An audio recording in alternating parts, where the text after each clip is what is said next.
Usually, the price reacts to order blocks and changes direction upon reaching them. However, order blocks sometimes fail, and the market reacts to other levels instead. Why does this happen? The reason is the presence of inducement and liquidity in the market. In this video, we will cover step by step what inducement and liquidity are, including their structural and candlestick definitions. We'll also explore the difference between valid and invalid inducements, explain the types of inducements in the market, and show how to effectively use them in our analysis.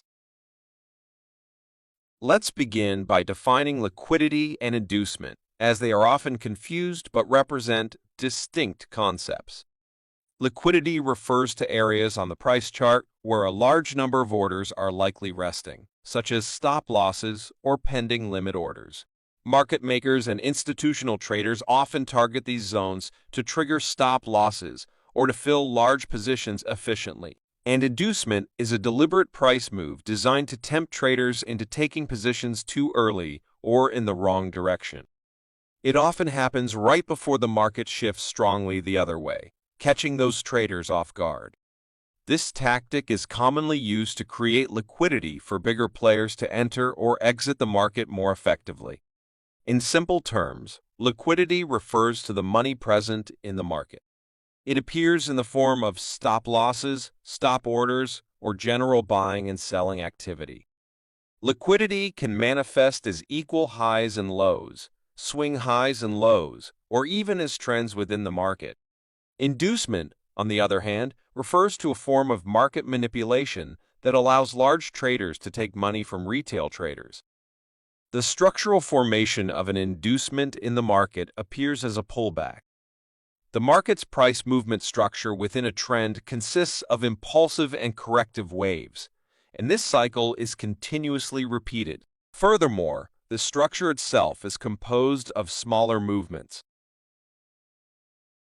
If we look at the market in terms of candlesticks, a bullish movement is considered impulsive as long as each newly formed candle breaks the high of the previous one. This continues until a new candle breaks the low of the previous candle, signaling the beginning of a corrective move. Even if a bearish candle forms, it is not considered corrective unless it successfully breaks the low of the previous candle.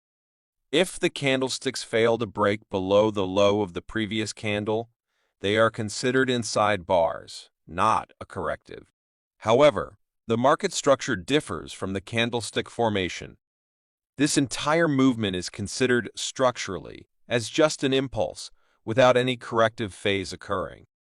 In structural terms, we can only regard a movement as corrective when the price pulls back and sweeps the lows of the previous candlestick.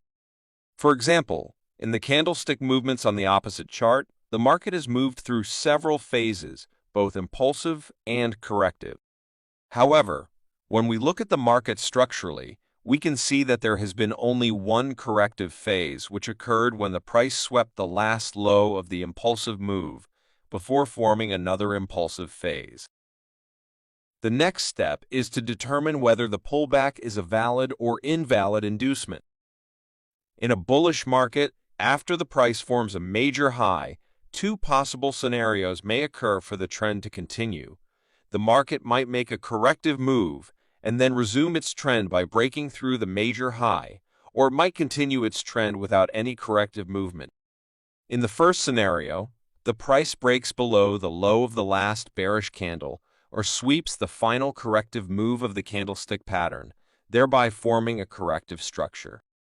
It then continues upward by breaking the previous high. This movement is considered a valid inducement. However, in the second scenario, the market continues its trend by simply forming an inside bar, without sweeping or breaking the low of the last bearish candle. As a result, no inducement is formed, and it cannot be considered valid. There are two important points to keep in mind. First, the break and sweep of the last bearish structure in the candlestick pattern may occur through a wick or candle shadow rather than the body of the candlestick. In such cases, it is still considered a valid inducement. Second, the inside bar structure might form in a broader manner, closely resembling a valid inducement. However, it is important to remember that both conditions, the sweep and the break of structure, must be present for it to be considered a valid inducement. Take a close look at the chart on the right. The market made a strong impulsive move that created a break of structure, followed by a corrective pattern composed of several smaller moves. In your opinion, why was the first price break an invalid inducement that the market rejected, while a valid inducement was formed afterward? As we discussed earlier, for an inducement to be valid, the price must break or sweep the impulsive candlestick structure that formed a major high or low within a corrective move, which is exactly what has happened here. In contrast, the internal area formed during the corrective move did not create a major high and was merely part of the market's corrective trend. Therefore, it is not considered a valid inducement. There can be two types of inducement forms in the market: major and minor inducements. A minor inducement occurs when price retraces to a valid order block and breaks through it, but that order block does not play a significant role in shaping the overall market structure or triggering a structural shift. In contrast, a major inducement involves a retracement and break of an order block that served as a key structural level 1 that acted as the foundation for a major move and contributed to a market structure break. To better understand this concept, it's best to explain it structurally. Imagine that during a bullish movement, a break of structure occurs along with price movement, and several order blocks are formed throughout this trend. Now, when inducement happens in the market, we can only identify it as a major inducement if the price returns to the order block that initiated the move, which caused the break of structure. Otherwise, inducements to other order blocks are considered minor. Now, suppose the structure was slightly different and the second order block occurred after the break of structure. In that case, if an inducement occurs in the market, it would be considered a major inducement. Keep in mind that an inducement is only regarded as major if the market movement originating from that area leads to a break of structure. If you consider the candlestick pattern in the same way, and the next order block is formed after a break of structure, then after the inducement occurs, both of these areas can be considered major inducement. You might be wondering about the difference between a major and a minor inducement. In market structure, key trading areas such as highs and lows, entry zones, or market reversal points are considered more significant when they occur after a major inducement rather than a minor one. We'll explore this further in the next step. For example, in this chart, the price created two order blocks after a break of structure. As the price retraced, it broke below the first order block, and an inducement occurred. According to the earlier definition, order blocks that did not initiate the trend leading to the break of structure and were merely formed along the trend are considered minor inducements. After this inducement, the market resumed its bullish trend, resulting in another break of structure and a new higher high. The important point here is that, since this higher high occurred after a minor inducement rather than a major one, it does not represent a valid zone. In other words, if the market structure behaves in this way, forming a break of structure and an order block after a minor inducement, we cannot consider this area a valid trading zone. Following the market's reversal and the price breaking through the order block that initiated the trend, a major inducement has formed. As a result, the highs and order blocks formed after this inducement can be considered valid, and this area may serve as a potential trading zone.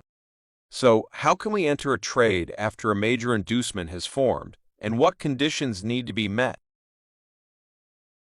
The first step is to analyze the market structure on a higher time frame. Here, we have the 4-hour chart of gold to US dollar.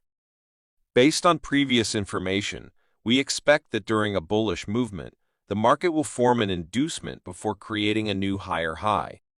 Once this inducement is formed and the price resumes its upward trend, we can start looking for entry confirmations to take a trade. As the market continues, we observe that the price breaks through the order blocks and creates several inducements. However, as we mentioned before, we can only expect the formation of a new high or low if the price has formed a major inducement. If only a minor inducement occurs, there is a possibility that the price will move back toward the previous order blocks. The next step is to enter the trade on the lower time frame, the 15-minute chart.